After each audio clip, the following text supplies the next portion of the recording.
First strike. Captain Elena Vasquez stood on the bridge of the New Horizon, watching the twin suns of the Kepler 442 system paint the stars in shades of gold and crimson. The massive colony ship had been traveling for 18 months, carrying 50,000 souls toward humanity's newest frontier. Elena had spent half her life exploring the galaxy, but something about this system felt different. Special. The bridge hummed with quiet activity as her crew monitored their approach to the fourth planet. Lieutenant Sophia Rice stood at the tactical station, her dark eyes scanning sensor readouts with the precision that had made her Earth fleet's youngest security chief.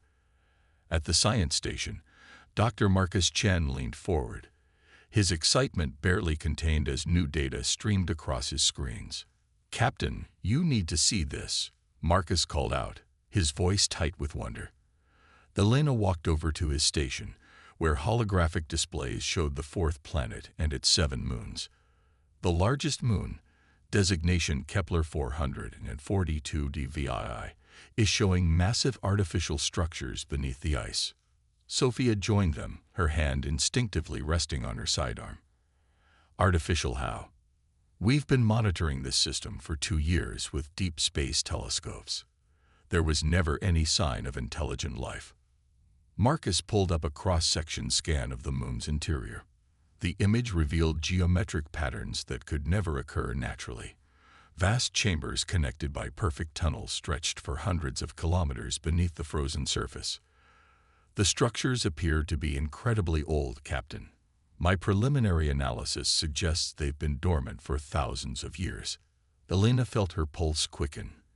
In all her years of exploration, humanity had found ruins on 17 different worlds, but never anything this extensive.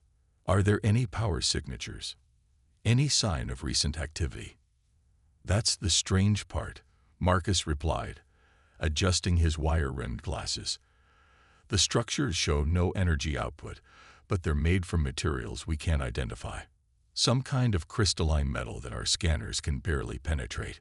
From the engineering station, David Park looked up from his console. The young Korean engineer had joined the mission straight from the academy, eager to make his mark among the stars. "Captain, if I may suggest, we could send a probe first. Better to be cautious when dealing with unknown technology." Elena nodded thoughtfully. David's caution was wise, but the scientist in her burned with curiosity. This could be the discovery that changed humanity's understanding of the galaxy. "Dr. Chen, what's your assessment of potential risks?" Marcus studied the data again. "The structures have shown zero activity for the entire time we've been scanning. If there were any automated defenses or guardian systems, they would have responded to our presence by now. I believe the site is completely dead." Sophia frowned, her military training making her naturally suspicious. "Captain, I recommend we at least arm the away team and establish a communication relay before anyone goes down there." "Agreed," Elena said. "Sophia, prepare a security detail. Marcus, you'll lead the science team. David, I want you to monitor all systems from here and maintain constant contact with the away team." 3 hours later, the shuttle Discovery descended through the thin atmosphere of the ice moon. Elena piloted the craft herself, with Marcus, Sophia, and 4 Marines in the passenger compartment. The surface below looked like a frozen wasteland, but their scanners had identified the perfect entry point where ancient technology had melted through the ice. The entrance was massive. A perfect archway 50 meters wide had disappeared into darkness. As they landed nearby, Marcus could barely contain his excitement. "Captain, the architecture is unlike anything we've ever seen. These curves and angles suggest a completely different understanding of physics and engineering." They suited up in environmental gear and approached the entrance on foot. Emergency lights from their equipment illuminated strange symbols carved into the archway's surface. The symbols seemed to shift and change as they looked at them, creating an optical illusion that made Elena's eyes water. "Stay close," Sophia ordered her Marines. "Unknown environment, unknown technology. Weapons ready, but do not fire unless I give the order." They entered the structure, their lights revealing a corridor that stretched beyond their illumination. The walls were smooth as glass, but warm to the touch despite the moon's freezing temperature. After walking for several minutes, they emerged into a vast chamber that took their breath away. The space was enormous, easily the size of a football stadium, with a domed ceiling that sparkled like stars. In the center stood a pillar of the same crystalline material they had detected from orbit, pulsing with a faint inner light. The floor was covered in intricate patterns that seemed to flow like water around the central pillar. "Incredible," Marcus whispered, pulling out his scanner. "Captain, I'm reading massive energy potential in that central structure. It's like a battery that's been waiting to discharge for millennia." Elena approached the pillar carefully. As she got closer, the patterns on the floor began to glow more brightly. "David, are you reading this?" David's voice crackled through their comm system. "Roger, Captain. I'm seeing energy spikes throughout the moon. Whatever you found, it's starting to wake up." Suddenly, the pillar erupted with brilliant light. Elena stumbled backward as holographic displays materialized throughout the chamber. The displays showed star maps, but not of any constellations humanity had ever charted. Strange symbols scrolled across the projections, and a deep, resonant tone filled the air. "Everyone out, now," Sophia shouted, but it was too late. The tone changed, becoming a piercing shriek that hurt their ears even through their helmets. Marcus stared at his scanner in horror. "Captain, the energy readings are off the charts. This thing is sending some kind of signal into deep space." They ran for the entrance as the entire structure began to vibrate. Behind them, the pillar's light grew so bright it was painful to look at. They reached their shuttle just as the moon's surface began to crack, releasing jets of superheated gas from below. "Get us out of here," Elena shouted to David over the comm. The Discovery lifted off as the moon convulsed beneath them. They barely made it back to the New Horizon before the moon's surface erupted in a chain of explosions that could be seen from orbit. "What did we activate?" Elena asked Marcus as they caught their breath on the bridge. Marcus was pale, staring at his readings. "Captain, that signal we triggered, it was a beacon. A distress call that's been waiting thousands of years for someone to activate it." "Distress call to who?" Sophia demanded. Before Marcus could answer, David's voice rang out from his station with alarm. "Captain, long-range sensors are detecting massive energy signatures approaching the system. Multiple contacts, moving faster than anything in our databases." Elena rushed to the main display as David transferred his readings. What she saw made her blood run cold. Dozens of ships, each one larger than their colony vessel, were emerging from hyperspace at the edge of the system. Their design was unlike anything human engineers had ever conceived, with flowing organic curves that seemed to pulse with their own inner light. "Communications coming in," reported their comm officer. "It's on all frequencies, Captain." The main screen flickered, then resolved into an image that would haunt Elena's nightmares. The being that appeared was tall and elegant, with skin that seemed to be made from the same crystalline material as the pillar. Its eyes were solid black, and when it spoke, its voice was like the sound of breaking glass. "Primitive species," it said in perfect English, somehow having learned their language from the beacon's activation. "You have violated the sacred tomb of the Vorthic Empire. You have awakened us from our great sleep with your contamination. For this transgression, your kind will be cleansed from existence." The transmission ended abruptly. Elena turned to Sophia. "Battle stations. Get everyone to emergency positions." But even as her crew rushed to prepare their defenses, Elena knew they were facing something far beyond their ability to fight. The colony ship New Horizon was designed for exploration and settlement, not war. They had some defensive weapons, but nothing that could stand against an entire fleet of unknown alien vessels. "Captain," David reported, his voice tight with fear. "They're powering weapons. Energy signatures are unlike anything in our databases." The first alien ship fired. A beam of crystalline energy struck the New Horizon's shields, causing the entire vessel to shudder. The shields, designed to withstand meteor impacts and cosmic radiation, held for exactly 3 seconds before collapsing completely. "Return fire," Elena ordered, but she knew it was hopeless. Their weapons struck the alien vessel's hull and simply dissipated like water hitting a mountain. The aliens didn't even bother to raise shields. Their technology was so far advanced that human weapons couldn't even scratch their hulls. The second volley from the alien fleet was devastating. Energy beams tore through the New Horizons' armor like it was made of paper. Entire sections of the ship vaporized instantly. Elena felt the deck buckling beneath her feet as the ship's superstructure began to fail. "All hands, abandon ship," she shouted over the alarms. "This is not a drill. All civilians to the escape pods immediately." Marcus grabbed her arm as she headed for the emergency stations. "Captain, we need to warn Earth. If these aliens are as advanced as they appear, our colonies won't stand a chance." Elena nodded grimly. "David, prepare a priority message burst to Earth Command. Full details of what we've encountered here." But before David could send the message, another alien beam struck the bridge directly. The last thing Elena saw was the crystalline being's face on the main screen, watching with cold satisfaction as humanity's newest colony ship died in the darkness between the stars. Light years away, automated monitoring stations detected the New Horizons' destruction. The news would take months to reach Earth through conventional communication channels.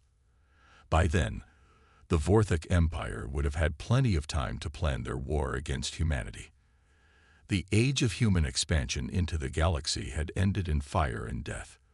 But from the ashes of that first defeat, something new would be born. Humanity's greatest strength had always been their ability to adapt, to overcome, and to never surrender. The Vorthok had awakened not just from their long sleep, but had awakened something far more dangerous than they could possibly imagine. They had awakened humanity's fighting spirit. Human ingenuity strikes back. 6 months after the destruction of the New Horizon, the war had spread across 12 star systems. The Vorthok Empire moved like a plague through human space, their crystalline ships appearing without warning to devastate colonies and military installations. They showed no mercy, taking no prisoners, offering no terms for surrender. To them, humanity was nothing more than a contamination to be cleansed. Admiral Sarah Kingston stood in the war room aboard the battle station, Defiant Guardian, orbiting Earth's moon. The holographic display before her showed the grim reality of humanity's situation. Red markers indicated lost colonies, amber showed worlds under siege, and the precious few green markers represented humanity's remaining strongholds. "Report," she ordered tersely. Commander Janet Walsh, her chief intelligence officer, stepped forward. The stress of the past months had aged her beyond her years. "We've lost contact with the Centauri colonies as of yesterday. That makes 17 worlds completely dark. Current estimates put our casualties at over 4 million civilian and military personnel." Sarah's jaw tightened. She had served in 3 different interstellar conflicts, but nothing had prepared her for an enemy like this. The Vorthok didn't just conquer worlds. They'd rendered them uninhabitable, ensuring no human could ever return. "What about our defensive efforts?" "Marginal success at best," admitted Colonel Torres from the tactical station. "Our heaviest battleships can occasionally damage their smaller scouts, but their main fleet vessels are practically invulnerable to our weapons. For every Vorthok ship we destroy, they eliminate 20 of ours." The room fell silent except for the hum of life support systems. Sarah studied the star map, looking for any advantage, any hope. "What about the research projects? Any progress from Dr. Chen's team?" At the mention of his name, the war room's main door opened and Dr. Marcus Chen walked in, followed by Dr. Yuki Tanaka, and a small team of scientists. Marcus looked exhausted but determined. He had been one of only 47 survivors from the New Horizon, rescued by a patrol ship that had arrived too late to prevent the massacre. "Admiral," Marcus said, setting a crystalline fragment on the central table, "we've made a breakthrough." The fragment was about the size of a fist, glowing with the same inner light as Vorthok technology. Sarah had seen similar pieces before, salvaged from destroyed alien vessels at enormous cost in human lives. Dr. Tanaka stepped forward, her usually calm demeanor crackling with excitement. "Admiral, we've discovered that Vorthak technology operates on harmonic frequencies. Their entire technological base depends on crystalline structures resonating at specific wavelengths." "Explain it in terms a soldier can understand," Sarah requested. Marcus activated a portable holographic projector. "Think of it like this, Admiral. Their ships, weapons, and shields all work like a symphony orchestra. Every component has to vibrate in perfect harmony with every other component. If we can disrupt that harmony, we can make their technology fail." Sarah finished, finally allowing herself a moment of hope. "Exactly. But there's more." Dr. Tanaka pulled up another display. "We've analyzed the energy signatures from 17 different encounters. The Vorthak have a fatal flaw in their thinking. They're so technologically advanced that they can't conceive of a species fighting them with primitive tactics." Colonel Torres leaned forward. "What kind of primitive tactics?" Marcus smiled for the first time in months. "They expect us to fight them ship to ship, with energy weapons and conventional tactics. They've adapted their defenses to counter advanced technology. But they haven't adapted to guerrilla warfare, improvised weapons, or what we humans call thinking outside the box." Sarah felt a familiar stirring in her chest, the feeling she got before a dangerous but necessary mission. "Show me what you have in mind." Dr. Tanaka activated the next part of their presentation. "We've developed what we're calling resonance disruptors. They're essentially harmonic bombs that can be built using materials available on any human colony. When detonated near Vorthak technology, they create interference patterns that cause their crystalline systems to shatter. The beauty of it," Marcus added, "is that they don't look like weapons. They look like mining equipment or industrial machinery. The Vorthak have been ignoring our civilian installations because they don't consider them military threats." Sarah studied the technical specifications. The devices looked remarkably simple for something that could potentially turn the tide of the war. "How effective are they?" "We've tested them on captured Vorthak technology," Dr. Tanaka reported. "Success rate is 93%. Even their largest ships have vulnerable points where these disruptors could cause cascade failures throughout their entire systems." "What do you need from me?" Marcus and Dr. Tanaka exchanged glances. "We need to coordinate with resistance cells across all human colonies. This won't work as a single strike. It has to be simultaneous, across multiple systems, hitting them before they can adapt." Sarah turned to her staff. "Commander Walsh, I want you to contact every resistance cell, every surviving colony, every human settlement that still has communications capability. Colonel Torres, pull our remaining fleet back to defensive positions around Earth and the core worlds. We're going to make the Vorthak think we're retreating." "Admiral," Colonel Torres said carefully, "if this plan fails, we'll have left our colonies completely defenseless." Sarah met his gaze steadily. "Colonel, our colonies are already defenseless against Vorthak technology. This is our only chance to level the playing field." 3 weeks later, the plant was ready. Across 37 different star systems, human resistance fighters had built and positioned resonance disruptors. Former miners turned saboteurs, teachers became bomb makers, and children learned to recognize the telltale harmonic signatures that preceded Vorthak attacks. On New Janiga Colony, Sergeant Miguel Santos crouched in the ruins of what had once been the planetary capital. The young Marine had lost his entire unit in the initial Vorthak assault, but he had survived by learning to think like a guerrilla fighter instead of a traditional soldier. "Contact in 60 seconds, whispered Private Lisa Kim through his comm unit. She was barely 20 years old, fresh out of training when the war began, but she had adapted to the new reality with the flexibility that was becoming humanity's greatest weapon. Miguel checked his equipment one more time. The resonance disruptor looked exactly like a portable fusion generator, the kind used in emergency situations to power essential systems. The Vorthak had destroyed the colony's power grid weeks ago, but had ignored the scattered emergency generators as beneath their notice. 30 seconds, Lisa reported. The Vorthek patrol ship appeared over the horizon exactly on schedule. They had been following the same patrol pattern for days, confident in their superiority. The crystalline vessel moved with elegant grace, its hull glowing with contained energy that made it seem more like a living creature than a machine. 10 seconds. Miguel activated the disruptor and rolled behind a concrete barrier. For a moment, nothing happened. Then the Vorthek ship began to shudder. The harmonic interference spread through its crystalline structure like cracks in ice. The ship's elegant glow flickered and died as its power systems cascaded into failure. "It's working," Lisa shouted over the comm. The Vorthek ship crashed into the ruins of the city center, its once perfect hull now a pile of shattered crystal. Miguel allowed himself a moment of satisfaction before activating his long-range communicator. "Guardian Base, this is Santos. Package delivered successfully.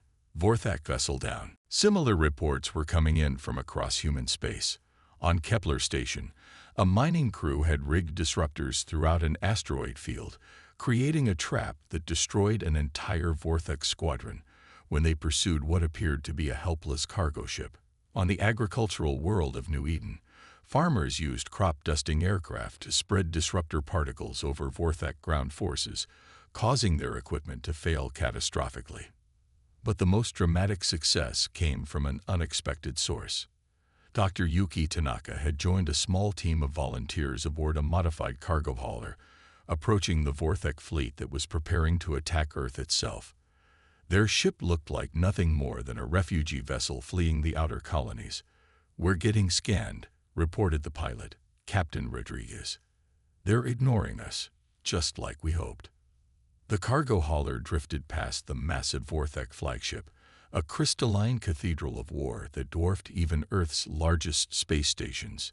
Hidden in the ship's cargo hold, Dr. Tanaka activated the most powerful resonance disruptor they had been able to build. The effect was immediate and devastating.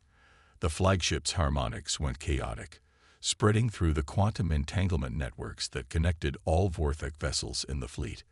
One by one, the alien ships began to tear themselves apart as their own energy systems turned against them. Warlord Kethrak, Supreme Commander of the Vorthek invasion force, watched in disbelief as his perfect fleet disintegrated around him. His species had conquered 47 worlds across the galaxy, perfecting the art of technological warfare over millennia. No enemy had ever found a weakness in their crystalline technology. "How?" he demanded of his science council. "How can these primitives disrupt our harmonic matrices?" "Supreme Commander," one of his advisors replied, its voice trembling with uncertainty. "They are using crude acoustic weapons. Our systems were never designed to defend against such primitive approaches." Kethrak's black eyes blazed with fury and something he had never experienced before: respect for an enemy. These humans fought with a creativity and adaptability that his people had lost eons ago. They improvised, adapted, and refused to surrender even when facing certain death. "Pull all forces back to the outer systems," he ordered.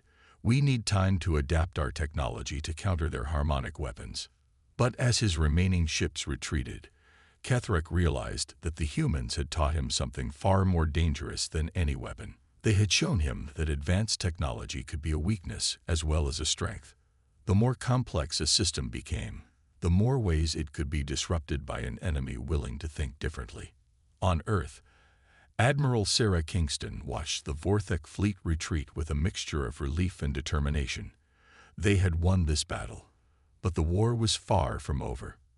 However, humanity had proven something crucial to both themselves and their enemies. "Dr. Chen," she said to Marcus, who was monitoring the aftermath from the command center, "your resonance disruptors worked better than we could have hoped." Marcus nodded, but his expression remained serious. "This was just the first step, Admiral. The Vorthek will adapt their technology to counter our frequency weapons. We need to stay ahead of them, keep innovating, keep finding new ways to fight." Sarah smiled grimly. "Then we'll do what humans have always done best. We'll adapt faster than they can. We'll turn their own strengths against them and fight them with weapons they can't even imagine. As the rescued survivors from across human space began to arrive at Earth, they brought with them stories of ordinary people doing extraordinary things.